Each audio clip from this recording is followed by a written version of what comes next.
Good morning, everybody. Welcome to Wake Up with Toastmasters. My name is Jean Williams. I'm your Program Quality Director for District 115, which is Southern Nevada and a little piece of Utah. And this is my co-host, Jean Denford. Hi, Jean. He's muted. We're working on it. See, we're still working on interns. So if you guys know someone who wants a very generous salary of volunteer wages, that means zero, let us know. Anyway, so welcome everybody. While Jean's getting the behind the scenes stuff set up, today you've heard a lot of great topics. Ken Richardson, Phyllis Tribby, your Tuesday, Thursday hosts, have given you a several part series on contests and on leadership. They've been covering some really great topics. We do mark your calendar Monday, but I haven't seen you guys for a while on Friday. So we get an actual topic today. And I thought we would cover the first time. So we're going to cover, and Gene will talk to me more when he comes back, the first time, the first speech you gave, the first time you walk in a Toastmasters meeting, the first table topics question, all those things, partly to get us reminiscing, but also for you non-Toastmasters or thinking of Toastmasters or potential Toastmasters to kind of hear what really happens. Because you always see these great polished speakers, and you might see maybe you have a friend who's a Toastmaster and they're just phenomenal, and you think, oh, yeah, that's not me. Or you just picture a whole group of people just standing up for 30 or 40 minutes lecturing, and you think, well, I don't really have a need to talk for 30 or 40 minutes, or what would I say for 30, whatever it is. So you're talking yourself out of the Toastmaster experience. And a Toastmaster meeting is so many different components with so many different things to learn. And so I thought we'd just talk about that. What would you expect in all of the first times that you would have at a Toastmaster meeting? So I'll start with the first time I heard about Toastmasters. And then when Gene comes back, he'll hopefully talk about the first time he heard about it. The first time I heard about Toastmasters was actually unlike almost everybody else who ever hears about Toastmasters. I was a little girl and my father came home from work, and my mother asked him, well, how was it? Because he came home late. How was it? And he called me over, and I was maybe 6, maybe 7. And he called me over and said, I went to this meeting and it was these men, and they were all CEOs and bankers and businessmen. And they all were talking and speaking and learning about each other and helping each other so they could all become better. And they could all make their businesses better and their lives better by helping each other. And then he looked at me and he said, now, right now it's only men, but one day they're going to get smart and they're going to let women in. And that's when you need to join it. And it's called Toastmasters. And so all my life I would hear about Toastmasters. But again, my father would say, well, when they get smart and they let women in. Well, of course, over the years, they did get smart, and it did become with women and men. Of course, it's co-ed now, and very much co-ed. You never even know it had ever been non-co-ed, which is nice. And for those of you who are younger and don't know what co-ed means, it means everybody, which is really nice. So that's when the first time I actually went to a Toastmaster meeting, though, so we flash forward, and I'm at work working a full-time employee, and my company decided to start a Toastmaster club. So everybody was talking about it, and I heard somebody say, oh, I'm going to the meeting. And I said, what meeting? And they said, oh, we're starting a Toastmaster meeting. They're having it tomorrow at 2:00 or tomorrow at noon. Anybody who wants to come can come. It'll be lunchtime, and bring your lunch, and we'll have this meeting. And I said Toastmasters, and of course I knew about it because I heard about it all my life. So I went to the meeting, and it was completely different than I expected, because the way it had been described to me, and maybe to you too, kind of pictured like this round table with all these very stuffy people who just turned up their nose at everything that wasn't proper and perfect, and looked down at everybody who didn't speak precisely proper English. And I was really intimidated. But we went, people are just sitting there watching the front, and the first speaker came up and they did the pledge. Some clubs do the pledge, some clubs don't. And then the meeting started and it was fun. It was relaxing. People laughed, people talked, somebody gave a speech, somebody gave an evaluation, and it was just this real nice evaluation that talked about the good things in the speech, 1 or 2 areas for improvement, more good things about the speech, very uplifting and the not at all critical. Then they had the impromptu section in the middle of the table topics, and it was so different than I expected, because I really expected if I didn't go and speak completely proper English, I would get, laughed at or looked at funny, or if my speech wasn't perfect, someone would tell me, like they do sometimes you get that bad teacher in high school. Well, you really don't have much of a talent at speaking, do you? No, it wasn't at all like that. It was so different. Well, Gina, are you ready to tell us about the first time, your first time? Oh, it was a great time. Her name was Barbara. Oh, not that first time. Oh, you mean the first time I went to a Toastmaster meeting? I'll bet. First, the first time you heard about Toastmasters. The first time I heard about Toastmasters, a friend said, "Hey, you want to go to Toastmasters?" And I said, "No, what's that?" But the no came first. I had no idea what Toastmasters was. I was oblivious to the fact that people have been getting together since 1924 to meet and talk and improve themselves. And they said, "Hey, well, we have this contest going on. You should come. It's really fun. It's going to be the humorous contest. People are going to tell humorous stories. I think you'd like it." So I said, all right. Well, I'll go. When is it? Where is it? So I went. And I was surprised because everybody was so friendly and welcoming. And what meeting are you from? And I said, oh, this is actually my first time I was ever at a Toastmaster meeting. And they said, oh, this is a little different, but you'll enjoy it. Here, come sit with me. And I just was overwhelmed by the camaraderie and the friendship, and got into the speaking. And I thought, gee, I could use some help with speaking. And these people speak really well. And the contestants were doing the humorous speech, and they had some really funny stories. I enjoyed that. And my perception of a Toastmaster meeting changed when I went to the first meeting and saw that it was totally different than the contest, but it was similar. They had table topics and called on me and said, would you like to speak? And I said, no, I don't want to speak. And they said, okay, you don't have to. And they went to somebody else. And I said, oh, God, I almost had a heart attack. They're going to make me speak. And they don't. They never make you speak. You never. If you want to go, just go sit in a chair and say, hey, I'm enjoying your talking, and pretty soon they'll say, hey, we'd like to have you be a member. You've been here 22 weeks. And if you're enjoying it, you should pay your dues and really get involved. So, yeah, after a while I did. I paid my dues and joined the club. And so that was my first experience, was really at a contest, and I enjoyed that. If you have the chance, we published the contest list on our district webpage, and you can look and see when all the contests are going to be and where they're going to be, and drop into a contest and be welcome, friendly, and enjoy the contest. I don't know if any are going to be live, though. Are there any going to be live? No, all the contests will be live, but they'll also be streamed. But what we will do is be careful on your mute. We got an echo. But we also, though, will on Mark Your Calendar Monday, we'll let you know when all the contests are going to be as they come up. If you can tell me the passcode, because Hello won't let me in. Oh, well, that's okay. On the other.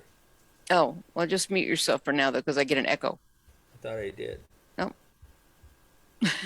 No. No, sorry, folks. We just close enough in the same room, we get an echo. But yeah, Jean's right about the contest, though. If you want to just come and just have a good time and see people, that they are slightly different, the contest, than a regular meeting, but it's some of the components. For example, we'll have an international speech contest where people will give speeches. That's similar to a meeting. We'll also have a evaluation contest where you'll see one person give a speech and 6 or 8 people evaluate that person. And you'll see how really supportive the evaluations are. So we will, though, be announcing when the contests are coming and where they're going to be as we get that calendar, as we get closer to those dates, because most of those dates are late February and all of March. So as we get closer, we'll announce the contest, where it's at, when, and everything else, all the particulars. Right here on Mark Your Calendar Monday, we'll be doing that. And if we can, we'll remind you of it on Fridays as well. So do remember that. So the contests are fun, but so I thought I'll talk about the first time I answered a table topics question. So Jean, alluded to the fact that people come and they're worried. People are always worried. I don't want to go and give a speech. I don't even know anybody. What would I talk about? It's like, no, when you come to a meeting the first time, the very first time you walk through a Toastmaster door, either virtual or in person, you'll be greeted. Hi, I don't think we know you. Oh, my name is Myrna. Hi, Myrna, how are you? It's very friendly, like any group. Do you have any questions before the meeting starts? Try to get there a few minutes early. I don't mean like 1 minute early. I mean, 10 minutes early, 5 minutes early. So people will chat with you and, where are you from? Do you live local? Just things like that. If you're on virtual, if you're in person, did you have any trouble finding us? The usual questions. And then you can fully expect that they'll tell you, they might have you sit next to a more experienced member. If you're in person, they might you might have somebody offer to put in chat if you're virtual, things that are going on. But it could be a little overwhelming because everybody seems to know what they're doing and you don't, but that's okay. But what you'll typically see, and it's typically in this order, will be, of course, a Toastmaster introducing the meeting roles, and the different people are going to be doing roles. This is our grammarian. What's our word of the day? This is our timer. Show us your timer cards, and so on. And then the Toastmaster will come up, who isn't necessarily the person who opens the meeting, might have a theme of the meeting. Today, our theme is crayons. And did you know the first crayon was invented? So you learn a little bit throughout the meeting about crayons, or actually February is National Bird Feeding Month. So I've done a meeting where I was the Toastmaster and scattered things about bird feed and things like that. So it's just always some fun little theme. And then the speaker comes up, and this is where you learn so many things. You could have a brand new speaker who's scared to death, and you see him shake or be nervous. You might see a brand new speaker who's very confident and very forward. You might have a very experienced Toastmaster give a speech and you think, I can't do that. And if you happen to be one of those people that your first meeting is that very brand new person who's very confident at speaking, and then that very experienced Toastmaster, and you thinking, well, no, just remember, every meeting has different speakers and every speaker has different skill levels. Don't let that bother you. Just come to a second meeting and see what you have there. After the speakers, typically, some clubs will go straight to evaluations, but most clubs go to table topics, which is the impromptu questions. And here's where you might be asked, would you like to answer? You'll be told that table topics is an impromptu 1 to 2 minute question, 1 to 2 minute answer to a question you haven't heard. We'll demonstrate it for you because you'll get a little bit more attention because you're the guest. Well, Myrna will demonstrate it to you, and then you can decide if you'd like to participate. And again, it's decide if you would like to participate. Nobody's going to push you. And then they will ask a question, and usually they're really fun questions. One of them was recently at a meeting, because it's snowing in most of our country. What was your first experience with snow? And the next person got asked something like, what Winter Olympic sport do you think we should add? And just had a good time. He answered Olympic barbecuing, so so you might find that even though you said, no, I don't think I want to answer a question, you start hearing questions and you think, that's fun. Oh, I could talk about that. Oh, and they'll see it on your face and they might say, ask that question first. So what was your favorite winter sledding experience? And maybe you have a great one of you and your brother coming down the hill at lightning speed. And you say, I think I could answer that. That's okay. And you might only speak for 30 seconds. Doesn't matter. It's just about standing up, opening your mouth and talking. And they'll certainly be recognizing that, because that's great. So that's your first table topic. Do you remember your first table topic question, Jean?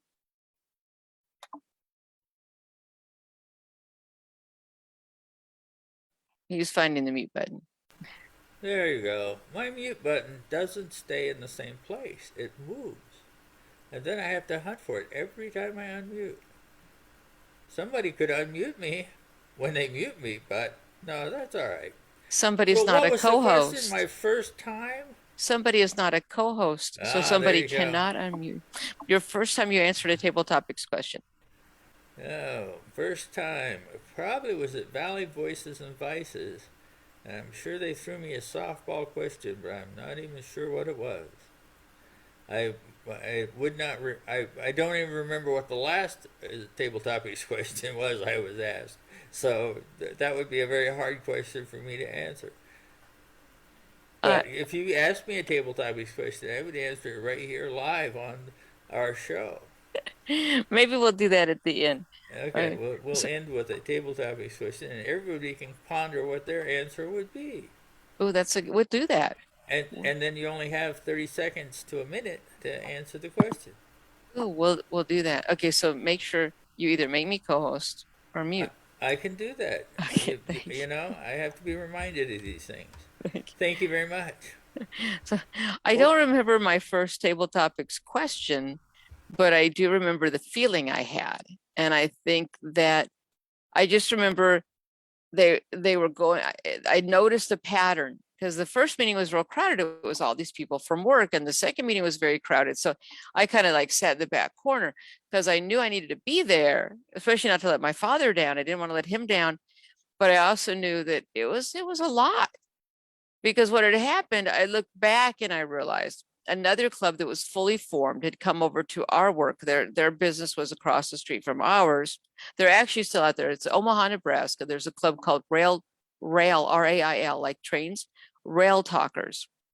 So Rail Talkers was across the street from our office building, and they came over and they sponsored our club. So they were sitting there too. So all I knew is I came in a room with all kinds of people I'd never seen. I just assumed they worked in other departments, and they all seem to be really great speakers. And so I just remember I have to come. I can't let my father down, but oh my gosh, I can't do this.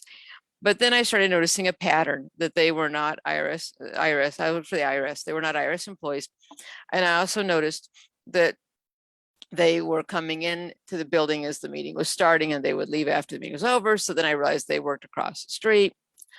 So there were all these realizations that came with that first meeting. But I did also notice the pattern that the people who had large roles like Toastmasters speaker, they never got called on for the table topics questions.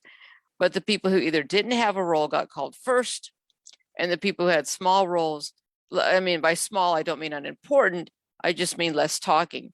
Those people had roles that had less talking, like grammarian or timer, were typically called on second. So I went to a meeting and I didn't have a role, and people around me who didn't have roles got called on, but I dodged the bullet. Remember the next time I came in and they looked at me, went, oh no. And then they looked at somebody else and looked at somebody else. I thought, oh, okay, good. Then they asked the question while they were looking over there. Luckily I listened to the question, because then they said, and Jean, what do you think about that? I don't remember what the question was, but I remember I had to stand up. These were all in-person meetings back then. Stand up, and I just started talking. And I luckily I had a little bit of an idea of what they were talking. I mean, I knew what they were talking about, but luckily I had a little bit of a memory, like maybe it was sledding or whatever. And I had a story, and I told my story, and so that was good. And I remember sitting down and being so relieved. And then somebody said, oh, you made it a whole minute. What was so funny, I remember up there talking for probably 10 minutes. And then I sat down and somebody said, oh, you made the whole minute. And I thought, no, because it just felt that way. But then I've I did see the green card, and I had made 1 minute and 2 seconds, I've seen first-time speakers that only speak for a minute. So, you know, it's a really hard thing to get up that first time and speak. Well, it's also hard. Like, you go over time, you get used to, when you give speeches, you get used to how long a 5 to 7 minute speech feels, or how long a 1 to 2 minute table topic feels. But when the very first time, I just remember I thought I must have talked for 20 minutes. Oh my God, I'm surprised nobody shut me up. I probably talked for 10 minutes about that. And that's when somebody said, oh, you spoke for 1 minute and 2 seconds. And now I fully understand why you get that person who agrees to answer a table topics question, or even person who's been a member for a little while, and they get up there and they talk, and then they pause and they look around at the timer, and they talk a few seconds longer and they look at the timer, and then they sit down and you go, oh, you made it 43 seconds. No, are you sure you got the timing clock right? And because it just, if you don't have a feel for that time, then the flip side is after you do have a feel for that time and you think you know who the timer is, and you're talking and you look at you think, well, I know I've talked for at least a minute and a half. You're looking at the timer to see the green card or the yellow, and no, there's no cards. You keep talking. And then pretty soon you're like, I know I talked more than 2 minutes. And then you find out, yeah, it was 5 minutes because the timer fell asleep at the wheel or was over here where you couldn't see him or something like that. Do you remember the first speech you gave, Gene? And it was the story of my life condensed into 5 to 7 minutes. Told about my farming days and my tractor driving and my truck driving days and my days working on the nuclear industry of cooling water systems, and went on from there. Then came to Las Vegas and retired.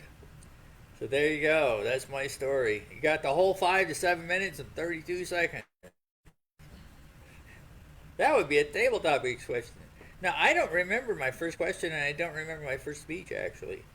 But I wanted to assure everyone that usually before the meeting, they'll come around and say, if you're new, and say, would you like a table topics question?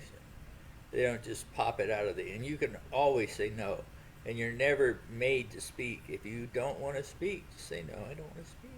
Yeah, that's true. Even if you're an experienced member and you're just having like a bad day and you think, well, I don't know if I really want to give a speech today. It's just, I'm just having a really lousy day. I just want to hear people talk. You can certainly just, I'd say, talk to the Toastmaster ahead of time and say, or the table topics master. If you're an experienced member, not today. And then the table topics master will know not to call on you. And that's okay. That doesn't happen a lot. But yeah, but Jean's right. You don't ever have to talk. And but I'm saying be open-minded and give it a try, because what typically happens is table topic master, I'd go and meet each of the new members and I would say, I'm going to be doing impromptu speeches. The minute I say speeches, their eyes just look frightened. And I said, do you want to be called? No. But I also know they don't understand what's really going to happen. So I typically will ask a question and get an experienced member answering, then ask another question and say, if any of you new folks would like to volunteer or guests would like to volunteer to answer that. And I pause.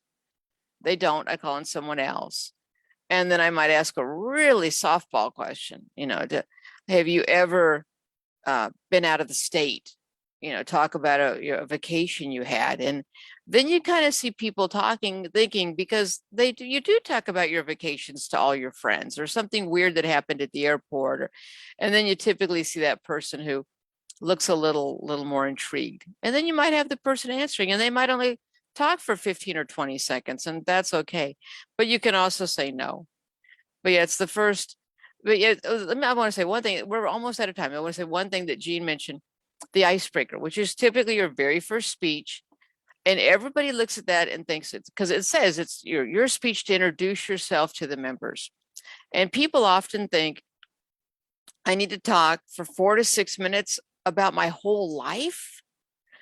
And I did I'd say 90% of people think that. And so here I am trying to fit into 4 to 6 minutes everything that had happened. At that point, I was like 25 years old. Everything that had fit into my 23, everything that fit into my 25 years of life into 4 to 6 minutes. And I'm okay. Well, if I take out the part about moving to Georgia, oh, okay. Oh, shoot, I'm still at 22 minutes. You're practicing and practicing and and then it was years later before somebody said, the best icebreakers are just one thing. It might be your vacation to the Grand Canyon, a 4 to 6 minute speech about your vacation to the Grand Canyon. You think, well, how is anybody going to learn about me? They do. They learn about what you enjoyed, what you liked. They learn about something funny that you found funny on the excursion. They learn about the thing you learned the most on your vacation. They learn about the place you went. There's so many things. Just that one little story can be an icebreaker.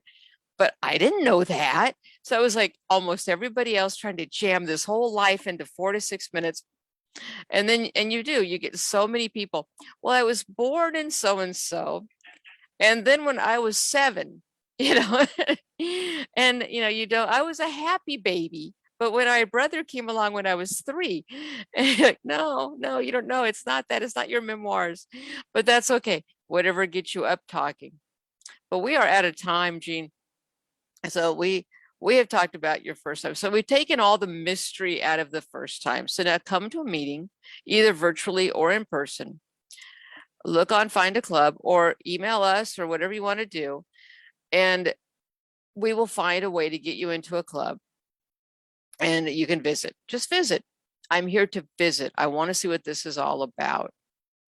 And then that's how it starts. And you get to watch and learn and decide, but make an informed decision. So if you're thinking, I don't want to be part of Toastmasters, at least make an informed decision. It's like saying, I'll never, ever eat pork chops because I've never tried them before. Okay, you don't know until you've tried them. So try something new. Well, I know we're over time. I would just say that any Toastmaster out there would be generous in giving the gift of Toastmasters to a friend who's not in Toastmasters. Invite them to come to a meeting with you and just make sure that they feel comfortable. But that's how I got into Toastmasters. A friend of mine invited me to a contest. So invite your friends and see if they would be interested. I'm sure it would be a great help to a lot of people. That's all. I enjoyed today's meeting, and I hope you did too.